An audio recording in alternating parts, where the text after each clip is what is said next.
Sa iba pang balita, 60 pamilyang nasunugan sa E. Rodriguez sa Quezon City dahil umano sa napabayaang niluluto. Sa Valenzuela naman, nasa 250,000 piso ng ari-arian ang natupok.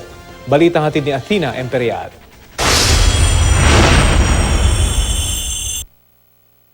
Sa mga litrato at video na ito, kitang sinusubukan ng dalawang lalaking pigilan ang pagkalat ng naglalagablab na apoy sa mga bahay sa Calle Libis, Barangay East Kanumay sa Valenzuela City.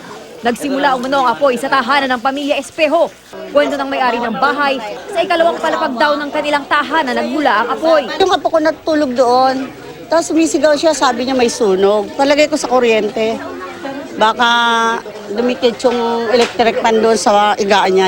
Dali-dali raw lumabas ang kanyang pamilya sa kanilang bahay para makaligtas. Tupok ang ikalawang palapag ng bahay. Umabot din ang apoy sa kapitbahay.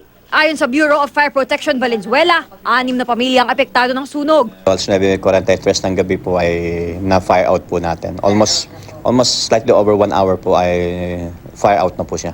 Tinatayang nasa 250,000 pesos ang halaga ng mga ari-ariang natupok. Sa Barangay Kalusugan sa E. Rodriguez sa Quezon City, nasa 20 bahay ang nasunog kagabi dahil umano sa napabayaang niluluto.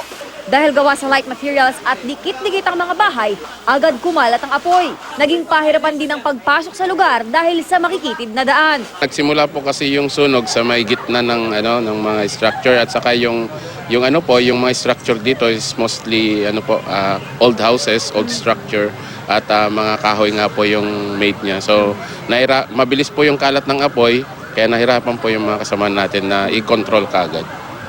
Nasa 60 pamilya ang naapektuhan habang kalahating milyong piso ang halaga ng mga ari-ariang napinsala.